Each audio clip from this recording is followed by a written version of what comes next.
Часть 1 статьи 304 Уголовного кодекса Киргизской Республики определяет злоупотребление должностным положением как использование должностным лицом своего служебного положения вопреки интересам службы, если это деяние повлекло нарушение прав и законных интересов граждан.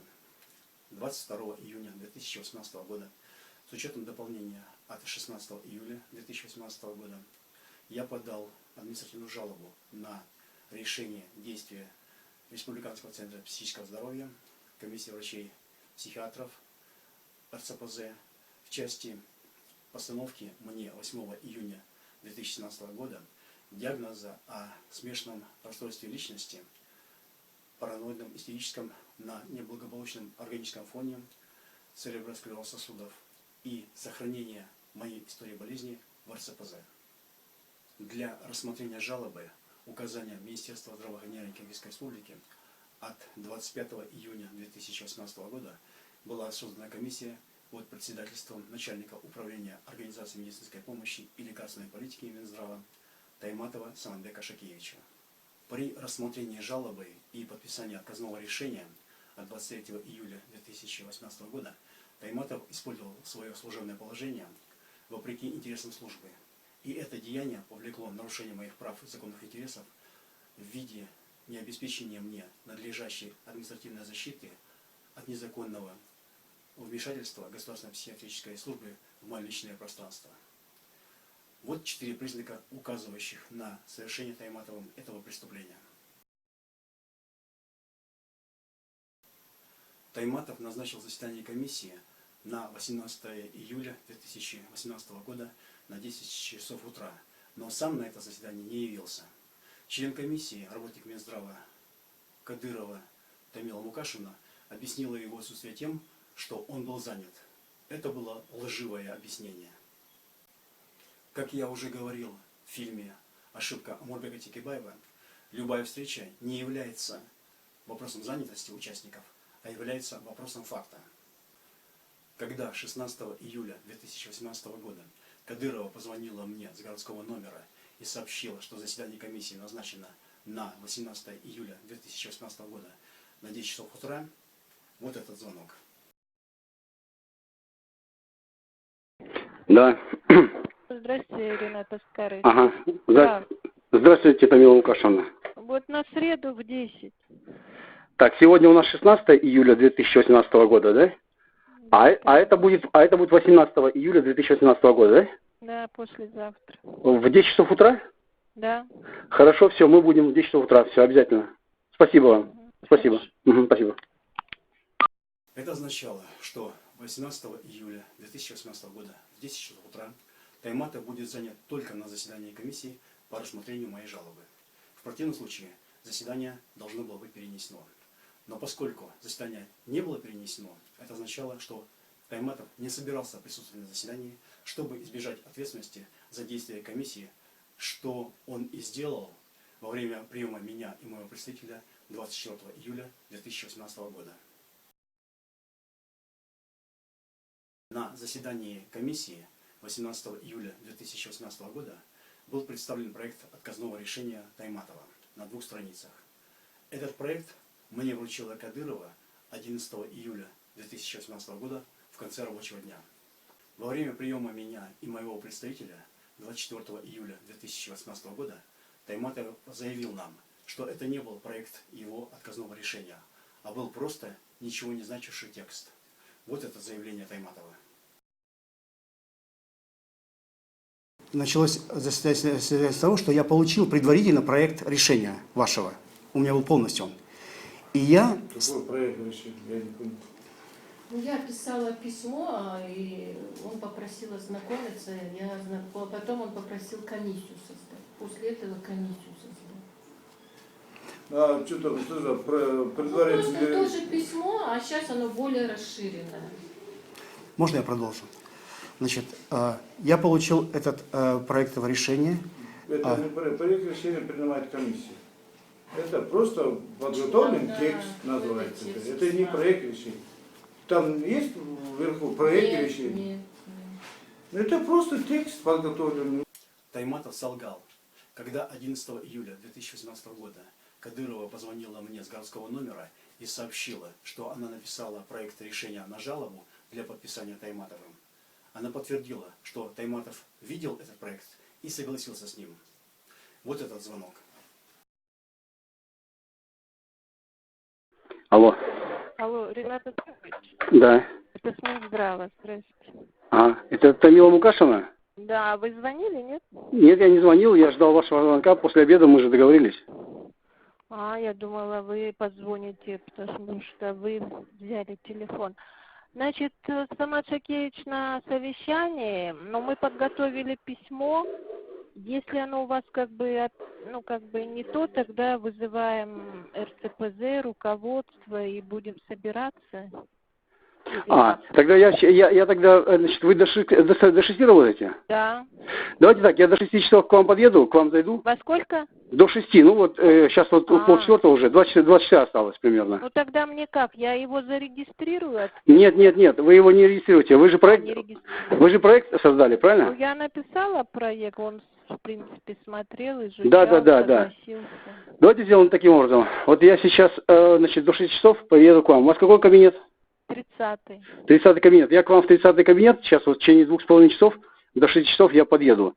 И вы это письмо не регистрируете. Я его посмотрю. Если оно действительно нормально, тогда я соглашаюсь, вы его отправляете, и вопрос закрыт. Хорошо. Если же, допустим, я вижу, что там есть какие-то неточности, тогда действительно назначаем комиссию, и тогда письмо опять не нужно будет. Просто назначаем комиссию и уже начинаем работать комиссионно. Хорошо? Ну, насчет комиссии поговорим, конечно. Комиссия же была уже же. Нет, я имел в виду, что вот вы же сказали, что собирать Минздрав, тогда, я не знаю, как это называется. Тайматов говорит, надо вызывать службы и так далее, с ними же все связано. Ну, давайте, в любом случае, я подъеду, значит, к вам, да, и мы вместе все вопросы решим. Вы пока не регистрируете, ничего не отправляйте, ладно? Хорошо. Чтобы не было. Все, Ладно. хорошо, все. Я подъеду к вам сейчас. Если бы я не пришел на заседание комиссии 18 июля 2016 года, Тайматов подписал бы это отказное решение. Тайматов отрекся 24 июля 2017 года от этого отказного решения лишь потому, что ему объяснили, что на заседании комиссии 18 июля 2017 года я опроверг это решение. И Тайматов подумал, что после консультации с юристами он сможет исправить это решение, более расширив его, как выразилась Кадырова. На заседании комиссии 18 июля 2017 года запрос на консультации с юристами был сделан через члена комиссии, заведующего приемным отделением РЦПЗ Ажибекова Жаныбека Асылбековича. После проведения консультации с юристами комиссия должна была продолжить заседание с участием Тайматова и моим участием для принятия решения по жалобе. Но комиссия продолжила заседание в период с 19 по 23 июля 2018 года с участием Тайматова, но без моего участия. Во время приема 24 июля 2017 года Тайматов заявил мне и моему представителю. Я вызвал Ажибекова, Галака, Мусабаеву, Кадырову. Мы обсудили вопрос. Мы не были обязаны приглашать вас на это заседание. Ажибеков, Галака, Мусабаева, Кадырова разложили мне весь ответ об отказе в удовлетворении вашей жалобы по полочкам и сказали: вы, Саматбек Шакевич, можете подписывать этот ответ. Я и подписал. Что я нарушил? Вот это заявление Тайматова.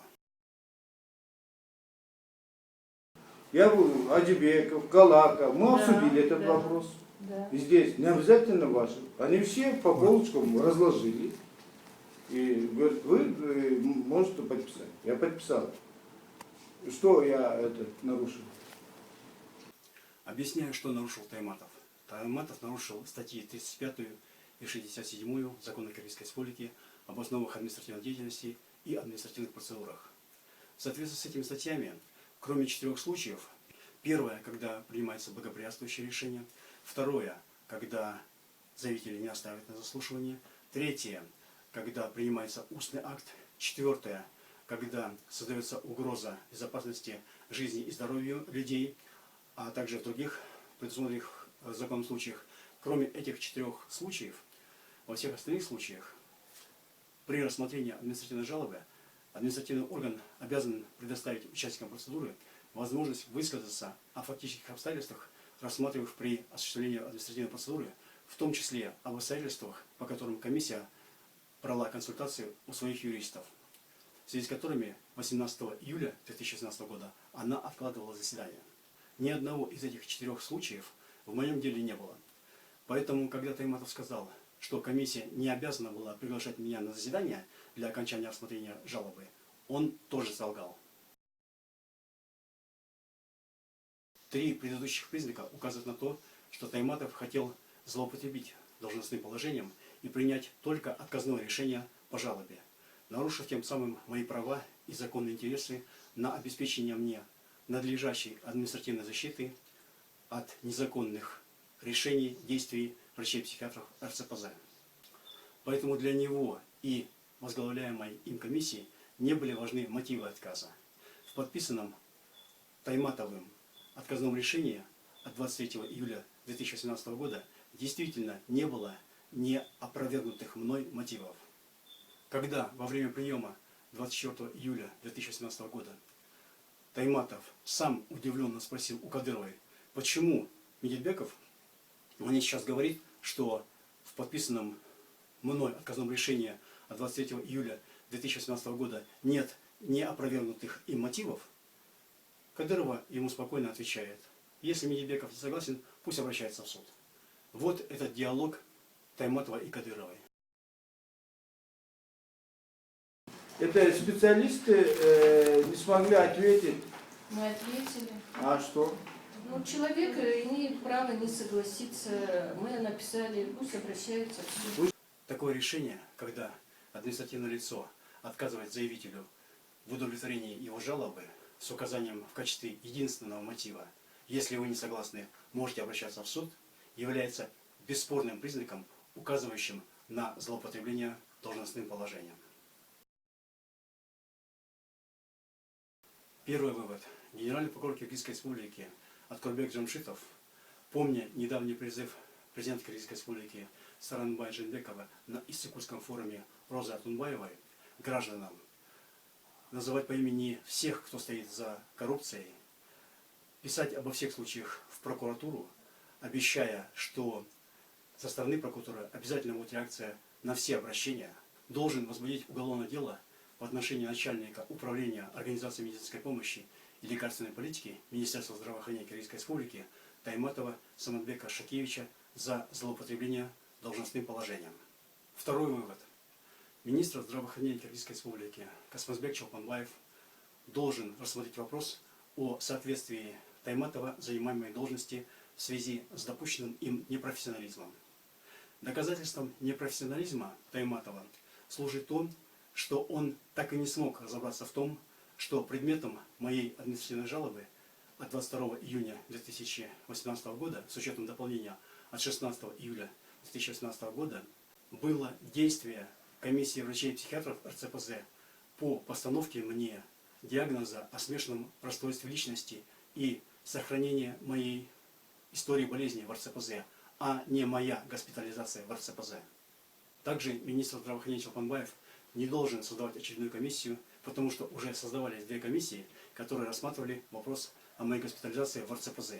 Министр Чолпанбаев должен просто принять меня и всех докладчиков от тех комиссий, выслушать нас всех и тут же на заседании принять решение по моей административной жалобе от 6 августа 2018 года на отказное решение Тайматова 23 июля 2018 года как вышестоящее должностное лицо в соответствии с законом об основах административной деятельности и административных процедурах, потому что я просил проводить заседания только в моем присутствии. Заместитель директора РЦПЗ Мусабаева Сабира Султановна не присутствовала 5 июня 2017 года во время освидетельствования меня дежурным врачом-психиатром РЦПЗ Русу Аленой Сергеевной, а комиссия врачей-психиатров под председательством Асанбаевой Эльмиры Мукашевны пришла к заключению 8 июня 2017 года, что у меня нет тяжелого психического расстройства, обуславливающего мою непосредственную опасность для окружающих. Поэтому 18 июля 2018 года Мусабаева не могла говорить на заседании административной комиссии Минздрава, что решение РУСу о моей госпитализации в недобровольном порядке было правильным. Но она сказала эти слова. Вот они. Я повторяю, РУСу, вот для цели, я повторяю, для цели я говорю о том, что РУСу решение было законным. но у нее решение было необоснованным. И это признала следующая комиссия. Она признала, что, решение РУСу было принято ошибочно. Да, оно было принято законно. Решение было принято не ошибочно, просто как бы заключение врачебное, оно поменялось. Потому что психическое состояние, оно меняется. Смотрите, Мусабаева допустила непрофессиональное поведение. В связи с этим директор РЦПЗ Исмаилов Ураимджан Исмаилович должен инициировать вопрос о соответствии ее занимаемой должности.